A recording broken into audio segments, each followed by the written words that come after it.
ये आज का जो दौर चल रहा है इसमें बहुत से ऐसे नौजवान हैं जो नशा के लत के शिकार हो गए हैं और उन्होंने अपनी जिंदगी तबाह कर दी है। जानते हैं नशा ही की देन है कि आदमी जब नशा का आदी हो जाता है तो अपने बाप की भी अजमत, अपने माँ की भी अजमत एहतराम पामाल करता नजर आता है। ये जो खुराफात होते हैं ना मामला भी जो कल हुआ है, इसमें अक्सर खुराफात जो होता है नशा ही की देन है। अगर आदमी अपने हौसो हवास में रहे तो कभी किसी का घर नहीं उजाड़ेगा, किसी का जान तलफ नहीं करेगा, किसी की इज्जत नीलाम नहीं करेगा। वो सोचेगा जैसे इसकी इज्जत है वैसे मेरी इज्जत है, जैसे इसका मकान है वैसे मेरा मकान है। किसी के मकान को आग नहीं लगाएगा, किसी को परेशान नहीं करेगा, किसी को तकलीफ में मुब्तला नहीं करेगा। लेकिन जब आदमी नशे का शिकार हो जाता है तो अपने बाप को नहीं पहचान पाता, अपने माँ को नहीं पहचान पाता, अपने बड़ों का पहचान तमीज नहीं कर पाता। ए मुसलमानों, इसलिए हमारे इस्लाम में शराब को हराम कहा गया है। और मेरे आका फरमाते हैं ये उम्मुल खबाइस, ये बुरी चीजों में ये सबसे बुरी चीज है। मेरे आका फरमाते हैं जो बड़ा कबीरा गुनाह है उसमें सबसे बड़ा गुनाह शराब नोशी है। और आजकल एक जगह गया तो वहां पता चला कि नौजवान बियर पी रहे हैं तो कहते इससे ताकत होती है। माज़अल्लाह, याद रखिए मेरे आका फरमाते हैं कि शराब जो भी हराम चीजें हैं उसमें ना शिफा है ना ताकत है। सरकार उम्मे सलमा रज़ी अल्लाह तआला अन्हा है, नबीज बना रही हैं, आपकी बेटी अलील है, मेरे आका तशरीफ लाए, नबी कौनैन की आमद हुई। मेरे आका जब तशरीफ लाए तो वो बर्तन में उबल रहा था। मेरे आका ने फरमाया ये क्या है? उम्मे सलमा रज़ी अल्लाह तआला अन्हा ने अर्ज किया या रसूल अल्लाह ये नबीज है, बेटी बीमार है। यानी बेटी बीमार है, बीमार बेटी के लिए बना रही थी कि इसे पिलाएंगे। मेरे आका ने फरमाया कि हराम चीजों में शिफा नहीं है। ए उम्मे सलमा, हराम चीजों में शिफा नहीं है। अब यहीं से हम और आपको मालूम हो जाना चाहिए कि हम और आप जो ये सोचते हैं माज़अल्लाह कि इसको पिएंगे ताकत आएगी, बाजू में तवानाई आएगी, तो हमारी खामख्याली है। इसलिए कि शराब में ताकत नहीं, शराब में तबाही है, शराब में बर्बादी है, नशा में बर्बादी है। इसलिए इन चीजों से हम बचे रहें। और अल्हम्दुलिल्लाह हम और आप अपने आप में फख्र करें कि एक तो हमने एक देखा है कि अपने इलाके का जब कोई बाहर जाता है कमाने के लिए तो वहां जाकर उन वहाबियों से मुतासिर नहीं होता बल्कि अपने अकीदे पे कायम रहता है। तो वहां से आने के बाद कोई वहाबी नहीं होता है। और हमने ये भी देखा है अपने इलाके का नौजवान अगर किसी शराबी के साथ बैठता है तो शराबी नहीं होता है। अल्हम्दुलिल्लाह ये अपना माशरा हमने अपना खुद ही बना रखा है। वरना आप और इलाके का जायजा ले लीजिए, नौजवान इस तरह नशा के शिकार हैं। कोई अफीम पी रहा खा रहा है, कोई भांग खा रहा है, कोई शराब पी रहा है। लेकिन ए मुसलमानों, आप अपने आप में नाज करो, इसलिए नाज करो कि आपके हाथों में गौसे आजम का दामन है। आप अपनी ताकत नशा की चीजों से नहीं बढ़ाना चाहते हो, अपनी ताकत गौसे पाक की मोहब्बत से बढ़ाना चाहते हो। तो हम और आप जब औलिया अल्लाह से मोहब्बत करेंगे तो इंशाअल्लाह हमारे लिए रूहानी भी ताकत मिलेगी, जिस्मानी भी ताकत मिलेगी। हदीस पाक में है, मेरे आका फरमाते हैं अय्युल ईमान औसत, ए सहाबा सबसे मजबूत कौन सी चीज है ईमान की? ईमान की सबसे मजबूत रस्सी कौन सी चीज है? सहाबा ने कहा या रसूल अल्लाह नमाज। मेरे आका ने फरमाया हाँ नमाज अच्छा अमल है, बहुत बेहतर अमल है, लेकिन मेरे सवाल का ये जवाब नहीं। फिर सहाबा ने कहा या रसूल अल्लाह ज़कात। तो सहाबा ने जब कहा ज़कात तो मेरे आका ने फरमाया हाँ ज़कात अच्छा अमल तो है, लेकिन मेरे सवाल का जवाब नहीं। फिर सहाबा से कहा मेरे आका ने बताओ। तो सहाबा ने कहा या रसूल अल्लाह रमजान के महीने का रोजा।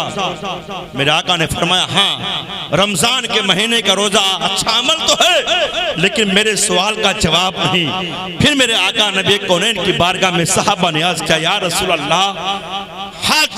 मेरे आका ने फरमाया हाँ हज अच्छा अमल तो है, लेकिन मेरे सवाल का ये जवाब नहीं। फिर कहा या रसूल अल्लाह, जो लोग अल्लाह के रास्ते में जिहाद करते हैं, मेरे आका ने फरमाया जिहाद अच्छा अमल तो है, लेकिन मेरे सवाल का जवाब नहीं। फिर मेरे आका खुद ही फरमाते हैं, ए लोगों, एक मुसलमान दूसरे मुसलमान से, अल्लाह वाले से, अल्लाह के नेक बंदों से मोहब्बत करे, ये ईमान की मजबूत रस्सी है। हम लोग गौसे पाक से मोहब्बत करते हैं, अल्लाह के नेक बंदे, अल्लाह की रज़ा के लिए कि अल्लाह के नेक बंदे हैं, बेशक ईमान की मजबूत रस्सी है। हम लोग ख्वाजा अजमेरी से मोहब्बत करते हैं अल्लाह के रज़ा के लिए, बेशक ये ईमान की मजबूत रस्सी है। हम लोग मखदूम सिमना से मोहब्बत करते हैं, बेशक ये ईमान की मजबूत रस्सी है। अल्लाह की रज़ा के लिए मोहब्बत करते हैं, हम लोग मोहब्बत करते हैं सैयद सालार मसूद गाजी से, इसलिए कि अल्लाह हमसे राजी हो, ये अल्लाह वाले हैं, ये ईमान की मजबूत रस्सी है। तो पता चला मुसलमानों, जो हम लोग ये अल्लाह वालों से मोहब्बत करते हैं, सिर्फ इसलिए मोहब्बत करते हैं कि अल्लाह के नेक बंदे हैं, यकीनन ये ईमान की मजबूत रस्सी है। एक हदीस और सुनिए, सरकार अबू हुरैरा रज़ियल्लाहु तआला अन्हु से मरवी है, इसे बस मिलता जुलता है। मेरा आका फरमाते हैं, दो लोग, दो ऐसे बंदे, जो एक मशरिक में रहता हो, मगरिब में रहता हो, जो एक ईस्ट में है, जो एक वेस्ट में है, जो पूरब में, एक पश्चिम में, वो जानता भी नहीं कहाँ रहते हैं, वो मिला भी नहीं, उसकी मुलाकात भी नहीं, उसे नाम सुना, उस जात के बारे में उसे कुछ मालूम हुआ। मेरे आका फरमाते हैं, वो जो नाम सुना और नाम सुनकर के अल्लाह का नेक बंदा है, बस उसने अल्लाह के नेक बंदे से इसलिए मोहब्बत की कि अल्लाह का नेक बंदा है, अल्लाह के नेक बंदे से हम मोहब्बत करेंगे, अल्लाह राजी हो जाएगा। तो अल्लाह की रजा के लिए अगर उसने मोहब्बत की है, तो कहते हैं कल मैदान मैशर में अगर ना मुलाकात किया हो, अगर ना मिला हो, अगर ना उसके पास गया हो, अगर ना उसके मकान के करीब रहा हो, न अगर उनके शहर में रहे हो, न उनका जमाना पाया हो, लेकिन अगर वो अल्लाह के नेक बंदे से अल्लाह की रजा के लिए मोहब्बत करता रहा, तो कल मैदान मैशर में अल्लाह करीम दोनों को अल्लाह वाले के पास इसको हाजिर करेगा, उनको मिलाएगा, फिर उसके बाद वो देखेगा, मुलाकात करेगा, ये शहंशाह बगदाद है, इनसे मोहब्बत करता था, जमाना नहीं पाया, मुल्क नहीं पाया, करिया नहीं पाया, इलाका नहीं पाया, लेकिन मैंने सुना था अल्लाह के नेक बंदे हैं, इसलिए मैं इनसे मोहब्बत करता था। ख्वाजा अजमेरी है, उनसे मोहब्बत करता था, इसलिए मैंने सुना अल्लाह के नेक बंदे हैं। ए मुसलमानों, तो अल्लाह मिलाएगा, उनका साथ देगा। और हदीस शरीफ में आया है, अलमरो मामा नहब्बा, कि जो जिससे मोहब्बत करता है अल्लाह उसके साथ उसका हश्र फरमाएगा। तो हम अल्लाह वालों से मोहब्बत करते हैं, हम चाहते हैं मेरा हश्र यजीद के साथ ना हो, मेरा हश्र अबू जहल के साथ ना हो, हमारा हश्र अल्लाह के बुरे बंदों के साथ ना हो। हम चाहते हैं हमारा हश्र गौसे पाक के साथ हो, ख्वाजा अजमेरी के साथ हो, सैयद सालार मसूद गाजी के साथ हो, मखदूम सिमना के साथ हो, आला हज़रत सरकार के साथ हो। इसलिए हम इनसे मोहब्बत करते हैं ताकि हम यहाँ भी कामयाब रहे, कल मैदान महशर में भी कामयाब रहे। माशाअल्लाह, नारे तकबीर, नारे रिसालत, जश्न गौसुल वरा, उलमाए अहले सुन्नत, नारे तकबीर, नारे रिसालत। हमारे और आपके लिए गौसे पाक का हम मुर्गा खाइए, खूब खाइए, खाते हैं और खिलाते भी हैं, इसलिए कि गौसे पाक देते हैं तो उनके नाम पर खिलाते हैं। अब कोई नाजायज भी कहता है, अगर दावत पा जाता है तो खा भी लेता है। एक बात और याद रखिए, कहीं ना कहीं हमसे ये चूक हो रही है। तंदूरी करेंगे सैयद सालार मसूद गाजी के नाम और दावत देंगे जो सुबह शाम उनकी अजमतों पे हमला करते हैं। लंगर करेंगे गौसे पाक के नाम और दावत देंगे चौधरी साहब को। लंगर करेंगे गरीब नवाज के नाम और दावत देंगे जमींदार साहब को। लंगर करेंगे मखदूम सिमना के नाम और दावत देंगे सेठ साहब को। याद रखो मुसलमानों, लंगर अगर हम कर रहे हैं तो सबसे ज्यादा जो उसका हकदार है जो गौसे पाक का वफादार है, जो ख्वाजा अजमेरी का वफादार है, जो मखदूम सिमना का वफादार है, जो सैयद सलार का वफादार है, सही मानों में ही हकदार है। हमारे लिए तो सबसे बेहतर यह है कि हम अगर दावत देना चाहते हैं तो पहल करें, जाए मस्जिद में नमाज पढ़ने जाते हैं, जाकर जितने नमाजी हैं उनसे कहें हमारे यहाँ 11वीं शरीफ की महफिल है, 11वीं शरीफ का लंगर है, जितने यहाँ नमाज पढ़ने के लिए आए हैं सबकी दावत हमारे घर पर है। बेशक सबसे बेहतर जमात हमारे गांव में वही है जो 5 वक्त नमाज पढ़ने के लिए जाते हैं। तो सबसे बेहतर गौसे पाक औलिया के सरदार हैं, उनका लंगर हम कर रहे हैं, तो हमारे गौसे पाक के लंगर को वही खाएगा जो हमारे गांव में सबसे बेहतर होगा। लेकिन चौधरी साहब को दावत देकर आएंगे, सीना तान कर आएंगे कि लोग जाने चौधरी साहब से बहुत जमती है, सीना ताने हुए आएंगे। खबरदार, कल मैदान मैशर में किसी के बाप की नहीं चलेगी, चलेगी तो गौसे पाक के नाना की चलेगी, चलेगी तो रसूल कायनात की चलेगी। तो हम और आप आज ही गौसे पाक को इस तरह माने कि कल मैदान मैशर में जब हम परेशान हों तो गौसे पाक दामन करम में लेकर और उसके बाद नाना जान की बारगाह में पहुंचा दें। जब नबी का दामन करम मिल जाएगा तो इंशाअल्लाह हर चीज, हर परेशानी दूर हो जाएगी। इसलिए कल मैदान मैशर में किसी की नहीं चलेगी। बरेली के इमाम आला हजरत के भाई अल्लामा हसन रजा बरेलवी कहते हैं, फकत इतना सबब है इन्हें आधे बज में महशर का कि उनकी शान महबूबी दिखाई जाने वाली। अच्छी बात है, सही बात यह है कि हम और मस्जिद में भी जब सुनते हैं तो नींद आने लगती है। अल्लामा सलाहुद्दीन साहब का बयान होता है, अच्छा बयान होता है, इस्लाह माशरा पे बयान होता है, मस्जिद में अच्छी गुफ्तगू करते हैं, बासलाहियत आलिम है, मुखलिस आलिम है, मोहब्बत करने वाले आलिम हैं। लेकिन याद रखिए गांव में कुछ ऐसे भी रहते हैं जो भी बस कोई ना कोई कमी निकालने लगते हैं। अरे सब कुछ सही है लेकिन थोड़ा टाइम से नहीं आते हैं, सब सही है लेकिन नमाज में 1 मिनट लेट हो जाते हैं। अपना कुछ हो जाए तो कोई बात नहीं, मौलवी अगर 1 मिनट लेट हो जाए तो कलेजा फट जाता है। याद रखिए, वलमा से मोहब्बत कीजिए, तंग नजरी की शिकार ना होइए, वरना ये स्टेज है, आलिम के गुस्ताख बनोगे आगे बढ़ोगे, बाप के गुस्ताख बनोगे आगे बढ़ोगे, औलिया के गुस्ताख बनोगे नबी के गुस्ताख बन जाओगे। तो ये गुस्ताखी ये अपने माशरे में ना आने दे। मोहब्बत करें, कोई कमी हो मोहब्बत से बात करके आपस में सुलझाएं। इसलिए कि आज के दौर में मुखलिस लोग बहुत कम मिलते हैं। अल्लाह ताला इनके इल्म में, फजल में, शर्फ में बरकत अता फरमाए। आपने बड़ी मोहब्बत पेश की है कि आपने इनको उम्रा के लिए भेजा, ये आपकी मोहब्बत की दलील है कि आप इनसे बड़ी मोहब्बत करते हो। और ये भी बड़ी अच्छी खिदमत कर रहे हैं अपने आपके गांव की। तालीमी मयार यकीनन हजरत ने जो भी फरमाया कि ये बिल्डिंग देखने के बाद दिल खुश हो जाता है। बिल्डिंग अच्छी बनी है लेकिन इसके साथ साथ तालीम भी अच्छी है। अब यह है कि आप दुनियावी तालीम को दीनी तालीम पे गालिब ना आने दीजिए। दीनी तालीम अपनी जगह रहे, दुनियावी तालीम अपनी जगह रहे। पता चले कि बच्चा दुनियावी तालीम हासिल करने के चक्कर में कुरान सही नहीं पढ़ पा रहा है, उर्दू सही नहीं पढ़ पा रहा है, यह भी नहीं होना चाहिए। अच्छी तालीम के लिए जरूरी है, बुनियादी तालीम के लिए जरूरी है कि सबसे पहले वो दीनी तालीम अच्छा हासिल करे ताकि अच्छा मुसलमान बने, उसके बाद वो कोई कुछ बने। लेकिन ये फिक्र है नौजवानों की। कहा गया है कि नौजवान जब बेदार होते हैं तो यकीनन उनकी फिक्र आसमान से बातें करने लगती हैं।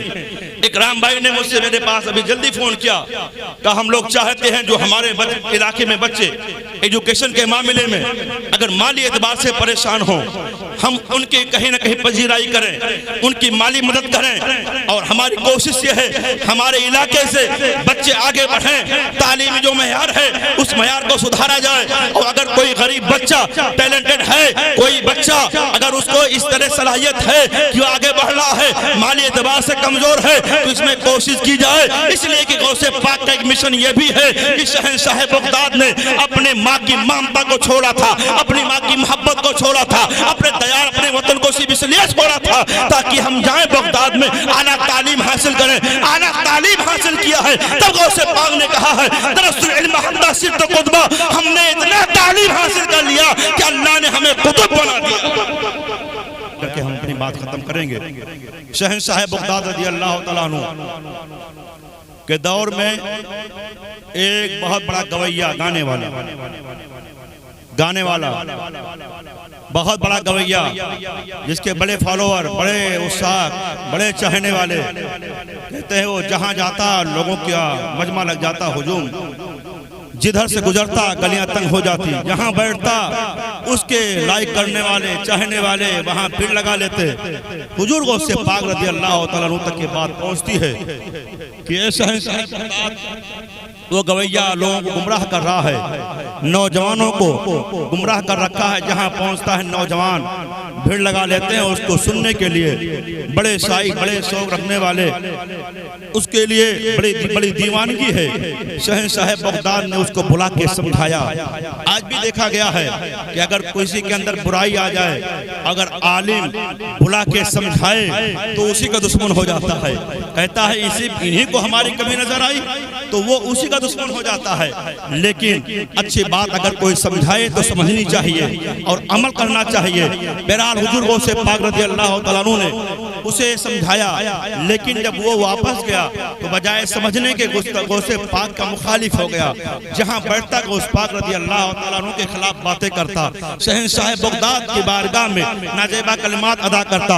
हुजूर गौसे पाक के बात पहुंचती है, शहंशाह बगदाद नजरअंदाज करते हैं। हुजूर गौसे पाक बड़े जलाली भी थे, हुजूर गौसे पाक के जलाल का भी कोई जवाब नहीं था। शहंशाह बगदाद की महफिल सजी हुई थी और एक चिड़िया आवाज दे रही थी, बहुत शोर कर रही थी। शहंशाह बगदाद ने एक निगाह डाली, वो चिड़िया नीचे गिरी, दम तोड़ दी। शहंशाह बगदाद ने एक निगाह डाली और चिड़िया ने दम तोड़ दिया। तो पता चला कि आपका जलाल भी बहुत मशहूर था। लेकिन शहंशाह बगदाद जब ये सुनते हैं कि वो आपकी बुराई कर रहा है तो मेरे गौसे पाक खामोश हैं। आवाज क्या है? आवाज एक आर्जी चीज है।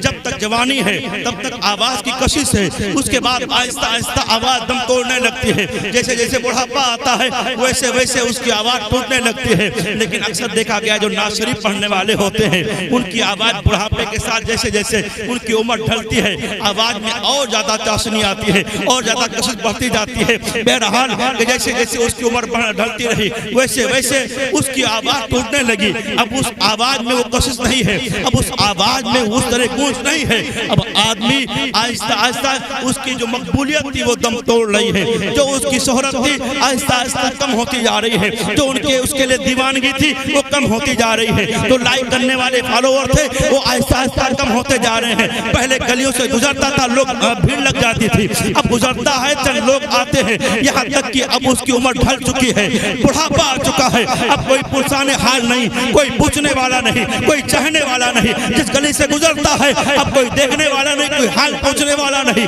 यहाँ तक कि खाने के लाले पड़ गए हैं, फाके पे फाका हो रहा है। एक वक्त शोहरत थी, एक वक्त उसकी एक धूम थी, लेकिन अब तो हाल ही हो गया है, कोई पूछने वाला नहीं है। इसलिए उसने सोचा मैं इस पोजीशन में था, मेरी बड़ी शोहरत थी। याद रखिए अपनी शोहरतों पे बहुत नाज नहीं करना चाहिए, अल्लाह का शुक्रिया अदा करना चाहिए। जब अल्लाह इज्जत दे, जब अल्लाह शोहरत दे तो अल्लाह का शुक्रिया अदा करना चाहिए। जब अल्लाह का शुक्रिया अदा करेंगे अल्लाह इज्जतों में और इजाफा फरमाएगा, शोहरतों में और इजाफा फरमाएगा। लेकिन मुसलमानों याद रखो, कहीं ना कहीं जब दौलत आती है, सरमाया मिलता है, इज्जत मिलती है, शोहरत मिलती है तो आदमी के अंदर गुरूर और घमंड आ जाता है। तो सोचता हमारे सामने किसकी बसात है, हमारे सामने कौन टिकेगा, हमारे सामने कौन आएगा। लेकिन याद रखो मुसलमानों, अल्लाह देना भी जानता है, अल्लाह लेना भी जानता है। अल्लाह जब चाहे इज्जत दे, अल्लाह जब चाहे इज्जत ले ले। लेकिन याद रखो मुसलमानों, ये दौलत के सरमाया जो कुछ भी है, हमने देखा है बहुत से ऐसे लोग हैं, एक वक्त अपने इलाके में उनकी तूती बोलती थी, उनकी मालदारी की शोहरत थी, लेकिन आज उनका मकान खंडहर बन चुका है, आज कोई देखने वाला नहीं है। ए मुसलमानों, पता है चला एक खंडहर मकान हमें ये दावत फिक्र दे रहे हैं। ए लोगों, ये दौलत सरमाया किसी काम का नहीं है, हमारे लिए तो चंद हाथ का गड्ढा है। आज हम यहाँ महल में हैं, लेकिन चंद महीनों के बाद, चंद सालों के बाद हमारे लिए चंद हाथ का गड्ढा वो कब्रिस्तान में नजर आएगा। वहाँ कोई पुरसाने हाल नहीं, कोई जाने वाला नहीं। अरे चंद सालों के बाद बेटा भूल जाता है कि मेरे बाप की कब्र कहाँ है, चंद सालों के बाद पोता भूल जाता है कि मेरे दादा की कब्र कहाँ है। ये दुनिया है मुसलमानों। इसीलिए तो बरेली के इमाम ने कहा था, आप दुनिया के इस दौलत पे बहुत इतराओ नहीं, इस शोहरत पे इतराओ नहीं, बल्कि अगर इतराना है है तो नबी की मोहब्बत पे इतराओ, गौसे पाक की मोहब्बत पे इतराओ। आज ले उनकी बना, आज मदद मांगो उनसे, फिर ना मानेंगे कयामत में अगर मान गया। हुजूर गौसे पाक रज़ी अल्लाह तआला अन्हु के दौर का वो गवैया, यकीनन जब उम्र ढली, आवाज शिकस्ता हुई, कोई पुरसाने हाल नहीं, फाके पे फाका, यहां तक कि अब सोचा कि चलो कब्रिस्तान चलें, इसलिए कि चंद दिनों के मेहमान हैं, वहीं मरेंगे, वहीं धंस जाएंगे, वहीं जो भी होगा वो देखा जाएगा। कब्रिस्तान की तरफ गया, कई दिन का फाका, बदन कमजोर, यहां तक कि बड़ी मुश्किलों से कब्रिस्तान पहुंच सका। कोई पूछने वाला नहीं, कोई खैरियत लेने वाला नहीं। हुजूर गौसे पाक तक ये बात पहुंचती है, शहंशाह बगदाद को मालूम पड़ता है जो गवैया मेरी बुराई क्या करता था वो इस हाल में है। आपने अपने खादिम को 100 दीनार दिए और कहा जाकर उस गवैये को दे आना, लेकिन बताना नहीं, इसलिए कि मेरी मुखालफत क्या करता था, मेरी बदगोई क्या करता था। अगर उसे मालूम होगा, हो सकता है गैरत की वजह से ना ले, इसलिए बताना नहीं कि किसने दिया है। जब ये खादिम गए और जाकर कहा ए गवैये ले ले, ये 100 दीनार मेरे मालिक ने दिया है, तो कहा आखिर इस हाल में किसको मेरे ऊपर रहम आया, किसने पैसा दिया है, किसने दीनार दिए हैं। तो उन्होंने कहा मेरे मालिक ने दिया है। कहा तुम्हारे मालिक का नाम क्या है? कहा मेरे मालिक ने मना फरमाया है। कहा है बताना नहीं। कहा तो उस गवैये ने कहा इस आलम में, इस मुसीबत के घड़ी में कौन है जो मेरे ऊपर तरस खाया? कहा ये मेरे मालिक ने मना किया है। कहा लेकिन बताओ तो सही, हम उनके शुक्रगुजार कैसे बनेंगे? कहा मेरे मालिक ने मना फरमाया है। तो कहा सुनो ए आने वाले सुनो, इस मुसीबत के घड़ी में अगर कोई मेरे काम आ सकता है तो कोई और नहीं हो सकता है, वो बगदाद का ताजदार गौसे समदानी हो सकता है, वो गौसे पाक हो सकते हैं। कहा अब मुझे उनके कदमों में लेकर चलो, मरने से पहले उनकी बारगाह में ताइब होना चाहता हूँ। उसने सहारा दिया, सहारा देकर गौसे पाक की बारगाह में गवैया पहुंचा है। अर्ज क्या सरकार मैंने आपकी बारगाह में बड़ी गुस्ताखी की, सरकार हमने आपकी बदगोई करते रहे, सरकार आपके खिलाफ बातें करते रहे, लेकिन इस मुसीबत के घड़ी में जब सबने सहारा छोड़ दिया है, आपने सहारा दिया है, यह आप पे खानदान की रीत है, यह आप पे खानदान का तरीका रहा है, कल भी रहा है, आज भी रहा है। खुद ना खाते हैं, औरों को खिला देते हैं। कितने साबिर हैं मोहम्मद के घराने वाले, कितने साबिर हैं मोहम्मद के घराने वाले। शहंशाह बगदाद ने करम फरमाया। यकीनन आज गौसे पाक रज़ी अल्लाह तआला अन्हु के मानने वाले हम भी गौसे पाक के करम के उम्मीदवार हैं कि एक गवैया अगर गौसे पाक का करम का झाला अगर उसके ऊपर बरस सकता है तो हम जैसे गुनहगारों पर जरूर बरसेगा। इसलिए कि हम तो सुबह शाम कहने वाले हैं कादरी कर कादरी रख, कादरियों में उठा कदर अब्दुल कादर कुदरत नुमा के वास्ते। हम तो शहंशाह बगदाद का नारा लगाने वाले हैं। बेशक शहंशाह बगदाद अगर करम फरमाएंगे तो इंशाअल्लाह यहाँ भी बेड़ा पार होगा और वहाँ भी बेड़ा पार होगा।